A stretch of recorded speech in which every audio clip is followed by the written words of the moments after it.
Hello everyone, welcome back to Lakshya academy. आप सभी का स्वागत है हमारे इस प्लेटफॉर्म पे जिसका नाम है लक्ष्य अकेडमी। ओके, हम यहाँ पे अपना कॉमर्स का क्रैश कोर्स कर रहे हैं जो कि डेडिकेटेड है आपका यूजीसी नेट दिसंबर 2024 के लिए। ओके, इसको ध्यान में रख के ये हम अपना क्रैश कोर्स कर रहे हैं जो कि 100 डेज का एक चैलेंज है। ओके, यूनिट 1 कंप्लीट कर चुके हैं। अभी तक ये आपको पता है यूनिट 1 कंप्लीट हो गया है और यूनिट 2 हमारा कंटिन्यूड है। ओके, अकाउंटिंग एंड ऑडिटिंग का पार्ट। साथ ही साथ जो भी स्टूडेंट फर्स्ट टाइम हमारे चैनल पे आए हैं, फर्स्ट टाइम इस प्लेटफॉर्म पे विजिट कर रहे हैं और नेट जीआरएफ क्वालिफाई करने का एम रखते हैं, है ना, एस्पिरेंट है नेट जीआरएफ के, वो डिस्क्रिप्शन बॉक्स में एक लिंक दिया गया है, वहां जाके हमारा ऐप इंस्टॉल कर देंगे सो दैट कि आपको क्लास की पीडीएफ, मॉक टेस्ट की पीडीएफ एंड नोटिफिकेशन सारी टाइमली मिलती रहे। Okay, plus one more thing कि जिसको भी कॉम्प्रिहेंसिव स्टडी करनी है, पूरा कंप्लीट सिलेबस कंप्लीट करना है जीरो से लेके हीरो तक वाली बात के लिए, तो वो क्या करेंगे, इस बैच को परचेज कर लेंगे जिसपे फेस्टिव सीजन में अभी 22% का डिस्काउंट चल रहा है। इस डिस्काउंट के लिए आपको कोड लगाना है PO22 का। ओके, आप ये कोड लगा के 22% का ऑफ पा सकते हैं। यहाँ पे आपको detail classes, mock test, live and recorded classes, downloadable PDF format में मिलेगा एंड डाउट सेशंस आपकी मिलेंगी। Okay, these all are regarding your free course and the paid batch, that is your commerce comprehensive batch. Okay, चलिए आते हैं अपनी class पे। आज की जो हमारी क्लास है वो किस पे आपका है बेस्ड। क्लास का जो हेडिंग है वो क्या है, लिक्विडेशन। ठीक है, सॉरी, लिक्विडेशन या फिर इसी को आप क्या बोलते हैं, वाइंडिंग अप। मतलब एक तरीके से ये क्या है कि बिजनेस से हम एग्जिट कर रहे हैं, है ना, हम अपना बिजनेस जो भी हम करते हैं उसको क्या कर रहे हैं, हम अब डिसकंटिन्यू कर रहे हैं। तो मोड ऑफ एग्जिट क्या है, वो दो तरीके के हो सकते हैं आपके, या तो as per the companies act 2013 और अंडर IBC 2016। ओके, तो हमारे रिलेवेंस की ज्यादा ये चीज है नहीं, हमारे रिलेवेंस के लिए ये चीज ज्यादा है। ओके, यहाँ पे वैसे हम करेंगे सिर्फ ये वाला portion, but for your knowledge, for the sake of knowledge आपको पता होना चाहिए कि एग्जिट करने के तरीके में कंपनीज एक्ट में एक प्रोविजन स्ट्राइकिंग ऑफ का है जो कि सेक्शन 248 में आता है, कंपनीज एक्ट 2013 में। फिर मर्जर्स है, मर्जर भी अगर होता है तो एक बिजनेस क्या करता है, मतलब जो मर्ज हो रही है बिजनेस वो क्या करती है, डिसकंटिन्यू करती है अपना बिजनेस, तो ये भी एक तरीका हो सकता है। एंड समरी ऑफ लिक्विडेशन 261, ये भी एक तरीका है एग्जिट करने का बिजनेस है। ठीक है, बट हम जो यहाँ पे डील करने वाले हैं आज, जो हमारे एग्जाम के लिए जो इम्पोर्टेंट है वो क्या है, winding up by the tribunal under section 71, 72। Okay, चलिए तो देखिए लिक्विडेशन ऑफ अ कंपनी होती क्या है। लिक्विडेशन ऑफ अ कंपनी क्या है, एक लीगल एंड फॉर्मल प्रोसीजर है जिससे कोई भी कंपनी अपना ऑपरेशन जो है उसको हाल्ट करती है। हाल्ट मतलब क्या, आपका रोक दिया जाता है। ओके, रोक देती है, हाल्ट कर देती है अपने बिजनेस को। ओके, इसमें होता क्या है कि जितनी भी कंपनी के एसेट्स हैं उनको सोल्ड आउट कर दिया जाता है या डिस्ट्रीब्यूट कर दिया जाता है। देखिए दो चीजें होती हैं हमारी कंपनी के बैलेंस शीट में। Balance sheet is the main important document of your business. किसी भी बिजनेस का एक इंपॉर्टेंट डॉक्यूमेंट आपका क्या है, बैलेंस शीट है, जिसमें क्या होता है, एक साइड लायबिलिटीज होती है, एक साइड एसेट होता है। तो जब आपकी कंपनी बंद होगी ना, तो जितने भी एसेट्स हैं या तो उसको डिस्ट्रीब्यूट कर दिया जाएगा या तो उसको सेल करके उससे कुछ वैल्यू रियलाइज कर ली जाएगी, कुछ वैल्यू उससे लाया जाएगा। ठीक है, और ये जो वैल्यू आएगी, जो रियलाइज्ड अमाउंट आएगा, जो पैसा आएगा आपके पास, उससे आप क्या करोगे, अपनी लायबिलिटीज की पूर्ति करोगे। ओके, लिक्विडेशन में जो अकाउंटिंग वाला काम होता है, ये लिक्विडेशन हम अकाउंटिंग में पढ़ रहे हैं, अकाउंटिंग के अंडर हम इसको स्टडी कर रहे हैं। तो यहाँ पे जो अकाउंटिंग वाली चीज होती है वो क्या होती है, आपके सारे एसेट्स को बेचना, डिस्ट्रीब्यूट करना और बेच के जो पैसे आए उससे अपनी लायबिलिटीज को पूरा कर लेना। ओके, और बिजनेस हमारा बंद। It is as simple as that. But अब यहाँ पे कानून आया है, एक्ट आया है, तो और बहुत सी चीजें होंगी, बहुत से छोटे छोटे हमको क्या है, रूल्स रेगुलेशन को फॉलो करना है, तो उनको बारी बारी से हम देख लेंगे। चलिए दूसरी बात, ये बात मैंने आपको बता दी कि इसका प्राइमरी ऑब्जेक्टिव क्या है, कि जो भी एसेट्स हैं उनको बेच दो, डिस्ट्रीब्यूट कर दो और आपका जो भी ऑब्लिगेशन, जो भी लायबिलिटीज है उनको आप पूरा कर लेंगे। ओके, अब देखिए ये जो हमने कहा कि एसेट्स को हम बेच देते हैं, है ना, ये L और ये A, एसेट्स को बेच देते हैं या डिस्ट्रीब्यूट कर देते हैं और लायबिलिटीज को पे ऑफ कर देते हैं। तो इसको करने के लिए कहीं पे लेखा जोखा होता होगा, है ना, कहीं पे जो भी लिक्विडेशन कर रहा है, जो भी ये बंद करने का काम कर रहा है, उसको हम लिक्विडेटर कहते हैं। वो जब ये सारी चीजें करेगा तो कहीं ना कहीं तो लिखेगा ना। तो वो जहां पे लिखता है statement of affair is an financial document that outlines the assets and liability of the company at the point of liquidation, कि उस पॉइंट पे जब उसकी कंपनी बंद हो रही है, लिक्विडेट हो रही है, उस वक्त उसके एसेट्स और लायबिलिटी, उसकी जो संपत्तियां हैं, परिसंपत्तियां और दायित्व जो है, देयता जो है, वो कितनी है उस पॉइंट पे। ठीक, देन फिर क्या करता है कि कंपनी की फाइनेंशियल पोजीशन निकालेगा कि प्रॉफिट में है, लॉस में है, क्या कैसा कंडीशन है। उसके बाद क्रेडिटर्स को उनको क्या रिटर्न मिल सकते हैं वो बताएगा, और फिर जितनी भी प्रोसीडिंग है बेचने का, सारा रियलाइज करने का और डिस्ट्रीब्यूट करने का, लायबिलिटीज को पे ऑफ करने का, वो सारा काम किया जाएगा। ओके, देखिए आपके liquidators final statement of account, उसका फॉर्मेट कुछ इस तरीके का होता है। आपका होमवर्क एज यूजुअल यही है कि आप फॉर्मेट देखेंगे और एक दो न्यूमेरिकल खुद से सॉल्व करेंगे।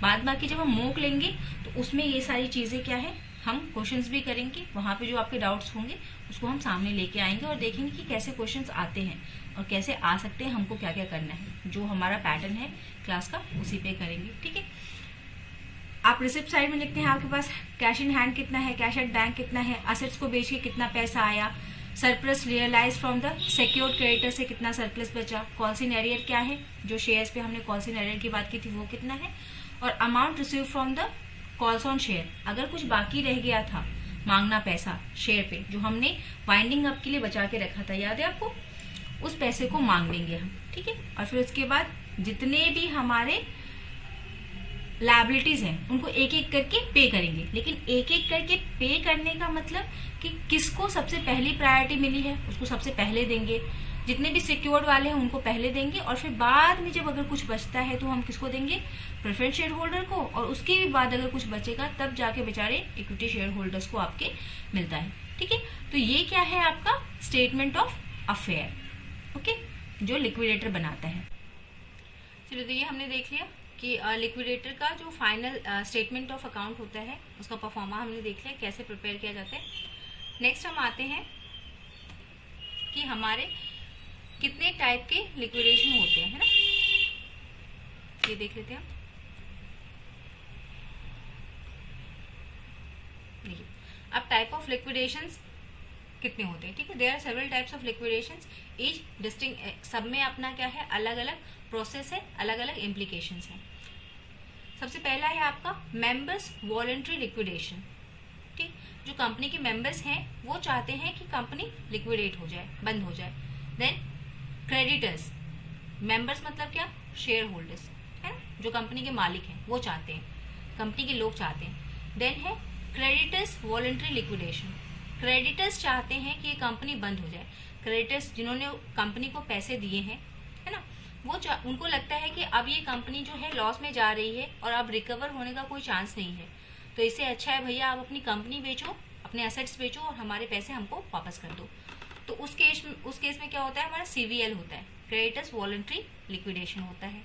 देन एक होता है आपका कंपलसरी लिक्विडेशन। कंपलसरी लिक्विडेशन मतलब क्या, कि जो गवर्नमेंट है उसको, उसके पास लोगों ने कंप्लेन डाली है, जैसे आपके शेयर होल्डर्स हो गए, उन्होंने कंप्लेन डाल दी, कंपनी के मेंबर्स ने डाल दी, क्रेडिटर्स ने डाल दी, किसी ने भी कंप्लेन कर दी, गवर्नमेंट के पास जाके लिखित में दे दिया, पिटीशन डाल दी कि सर जो भी हैं कोर्ट के जो है हेड है, उनके पास जाके कहा कि सर ये कंपनी प्रॉफिटेबल नहीं है, ये अंदर से दिवालिया हो चुकी है, इनके पास सफिशिएंट एसेट्स नहीं है, आप इसको बंद करवा दें और हमारे पैसे दिलवा दें। ठीक है, ये दे नहीं रहे हैं तो आप इसको बंद करवाएं। अब तो इस तरीके का जो लिक्विडेशन होता है, जहां गवर्नमेंट के पास जाके अपील की जाती है, कोर्ट के पास जाके अपील की जाती है, वहां पे आपका कंपलसरी या फिर अनिवार्य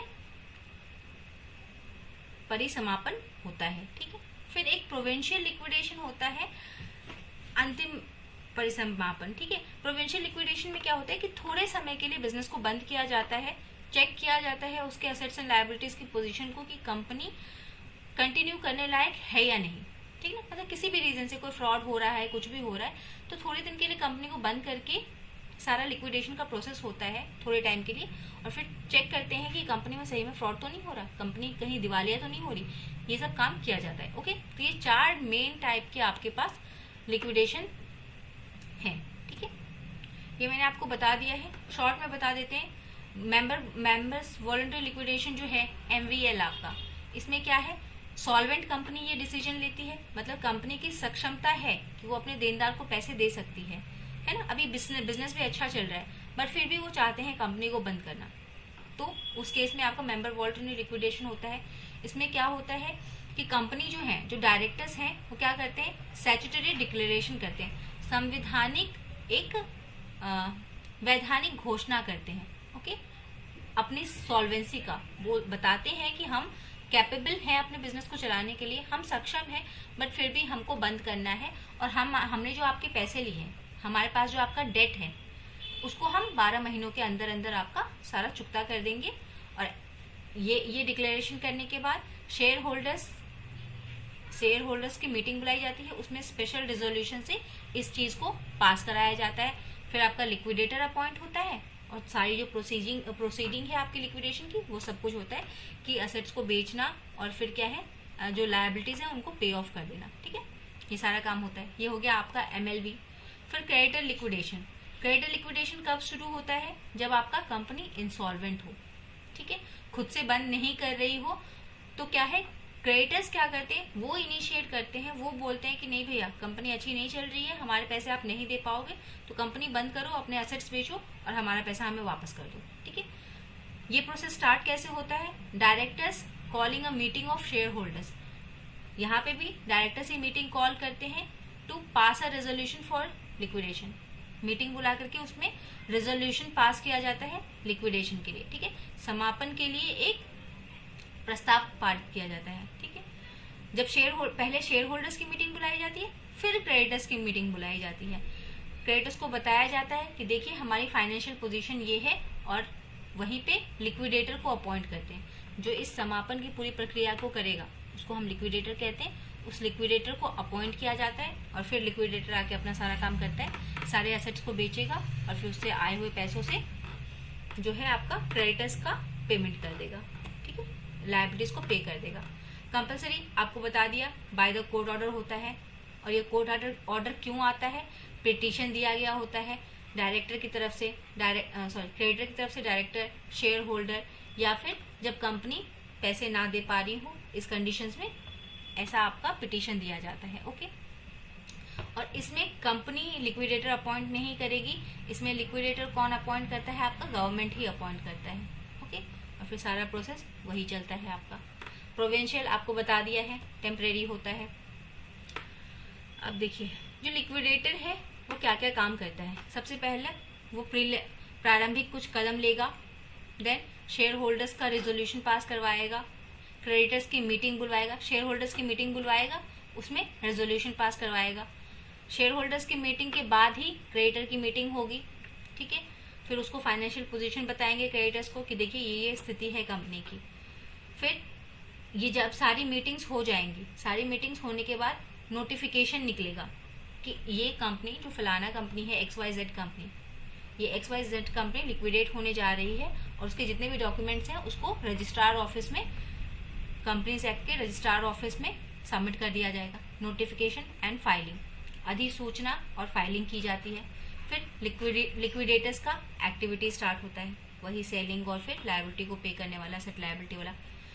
जब वो सारा हो जाता है काम, तो फिर final accounts and distribution, final account बना दिया जाता है, और जो भी पैसे आए हैं उसको डिस्ट्रीब्यूट कर दिया जाता है शेयर होल्डर्स में, क्रेडिटर्स में, जिसको जिसको देना है सबको डिस्ट्रीब्यूट कर दिया जाता है। और फिर फाइनली डिसोल्यूशन आपकी कंपनी का हो गया, पूरा कंपनी आपका खत्म। ये पूरा प्रोसेस क्या है आपका, कंपनी के लिक्विडेशन का पूरा प्रोसेस है आपका। ओके, इसी को मैंने ब्रॉड में दिया है, मैंने लेमन लैंग्वेज में आपको बता दिया कि सिंपल क्या होता है, आपके दिमाग में बैठ जाए। और बाद बाकी ये सारी चीजें जो हैं आप एक बार देख लेंगे, यहाँ से नोट में हिंदी इंग्लिश दोनों चीजों में दे दिया है मैंने। ओके, हो गया आपका। अब देखिए, कुछ हमारे पास ना कुछ इम्पोर्टेंट आपके सेक्शंस हैं इसके लिक्विडेशन के रिगार्डिंग, जिनसे क्वेश्चन आए हुए हैं और आने की संभावनाएं भी हैं। तो सेक्शन वाला पार्ट वैसे भी जब भी आता है तो थोड़ा इंपॉर्टेंट हो जाता है। देखिए सेक्शन 271 हमको बताता है कि किस सर्कमस्टेंसेज में, किन परिस्थितियों के अंदर जो है tribunal can order a company, मतलब court can order a company to wind up. ये हमको बताता है सेक्शन 271 कि किन परिस्थितियों में कोर्ट जो है, ट्रिब्यूनल जो है आपको कंपनी को बंद करने का आदेश दे सकती है। ओके 72 हमको बताता है it deals with the petition process of winding up of a company.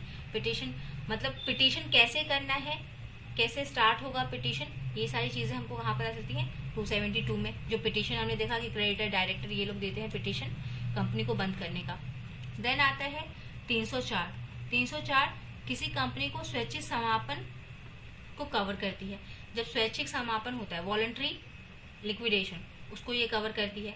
ठीक है 59 देन आपका 304 और फिर उसका 59। ये इंपॉर्टेंट वाले लिए हैं मैंने, आपको और पढ़ना है तो और डिटेल में देख सकते हैं, बट ये खासे इंपॉर्टेंट सेक्शंस हैं आपके। देन 359 आपको क्या बताता है कि appointment of official liquidator. Official liquidator जो होता है, जो कोर्ट की तरफ से अपॉइंट होता है ना, उसको मैनेज करने का, उसको सुपरवाइज करने का, मतलब किस चीजों के अंदर सुपरवाइज होता है वो सारा आपको यहाँ पे 359 में पता चलता है। ओके चलिए दैट्स ऑल फॉर टुडे।